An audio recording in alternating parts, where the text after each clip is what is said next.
One day, I was at work. I work as a secretary.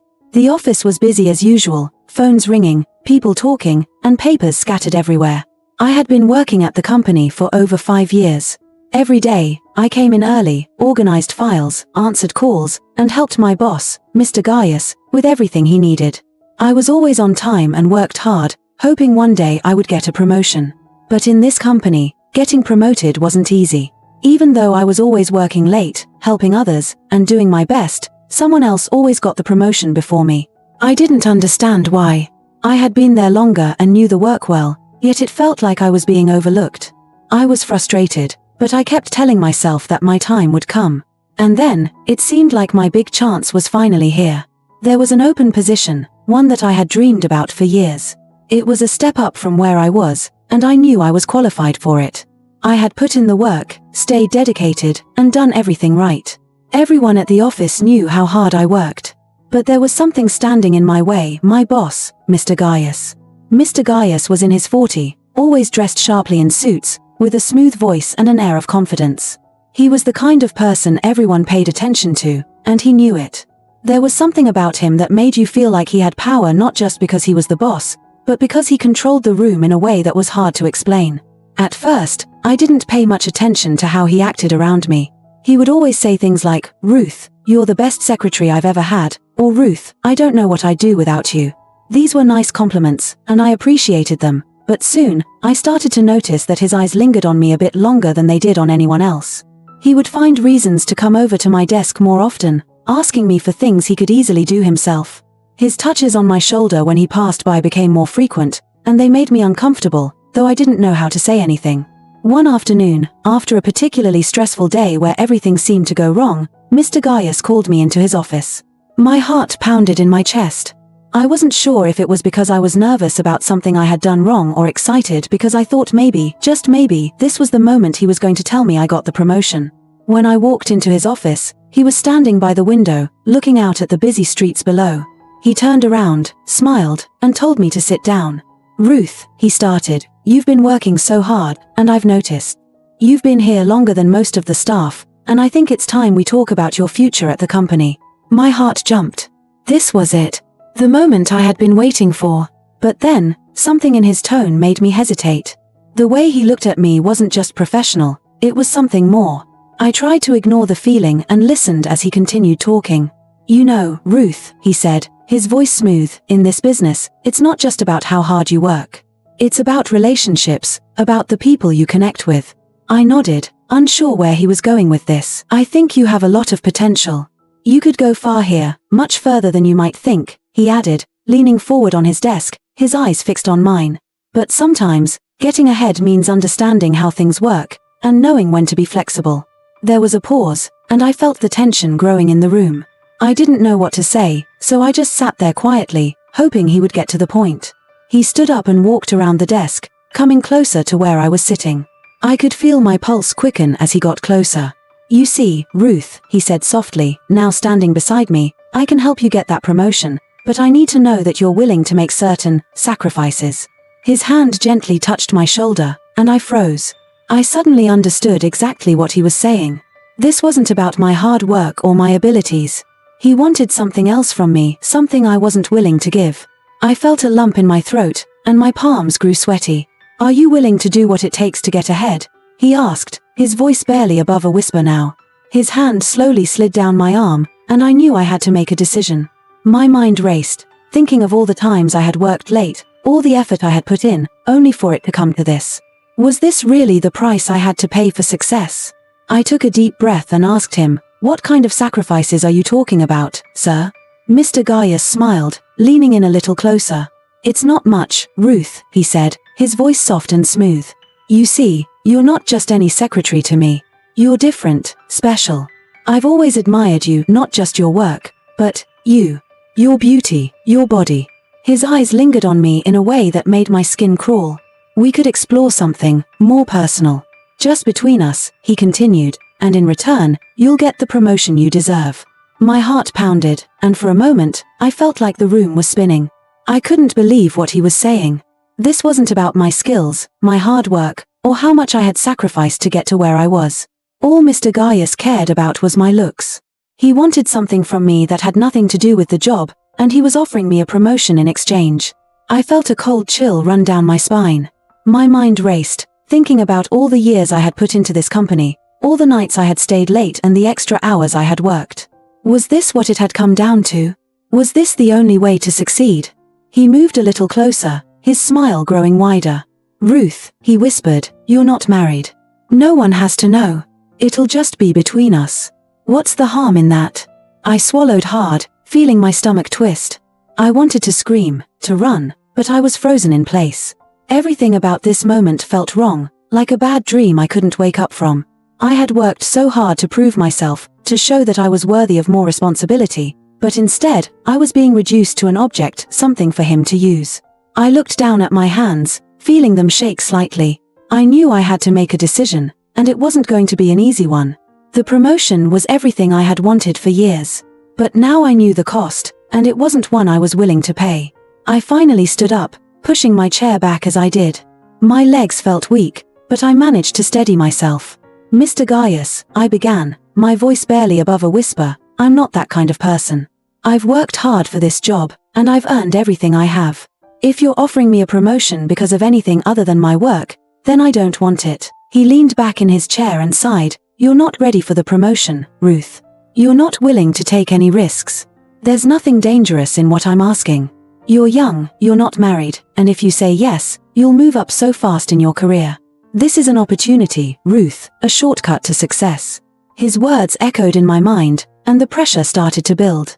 He kept talking, his voice smooth and convincing, telling me all the things I wanted to hear. "Think about it, Ruth," he said softly. "One small decision and your life changes forever. You'll be in a better position, earning more, respected by everyone. Isn't that what you've been working for?" I looked down at the floor, unsure. I knew deep inside that what he was asking was wrong, but his words made me doubt myself. Maybe this was just how the world worked. Maybe everyone had to make these kinds of sacrifices to get ahead. He smiled as he noticed my hesitation. "You deserve this, Ruth," he continued.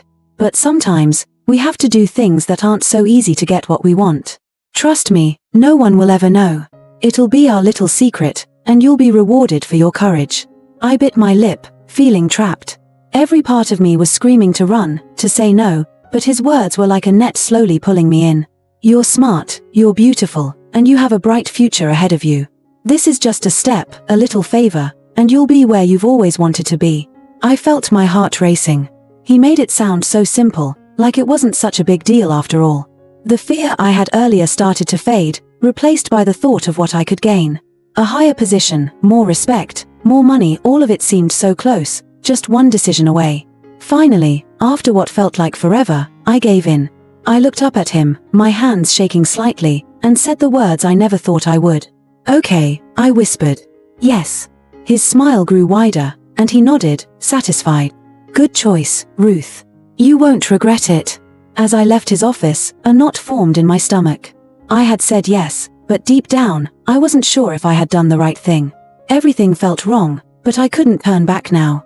I told myself that it was just part of growing up, part of making it in the world.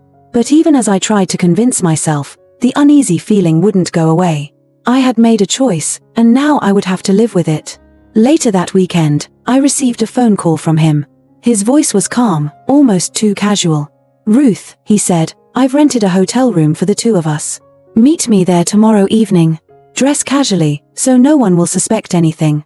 My heart sank as I held the phone to my ear. I had always been a conservative lady, someone who kept to herself, valued her privacy, and respected her body. Growing up, I was taught to hold on to my values, to protect myself, and never let anyone take advantage of me. I had never thought that I would find myself in this kind of situation. Yet here I was, standing in the middle of my room, holding the phone with trembling hands, knowing that I was about to do something that went against everything I believed in. I sat on my bed, staring blankly at the wall, trying to figure out how I had ended up here. All my life, I had worked hard to achieve my dreams. I thought that if I stayed focused and worked diligently, I would be rewarded for my efforts. But now, it seemed like all of that wasn't enough. The only way to get the promotion I had been working toward for so long was to give up a part of myself, something I had always cherished and protected. As I hung up the phone, I felt a wave of guilt wash over me. This wasn't who I was. I didn't use my body to get ahead. I didn't trade my dignity for success. But now, it seemed like I had no choice. The thought of going to that hotel made me sick to my stomach, but the thought of losing my chance at the promotion made me feel even worse. I stood in front of the mirror, staring at my reflection, wondering if I was making the biggest mistake of my life. I was about to expose myself in ways I had never imagined, all for the sake of climbing the corporate ladder.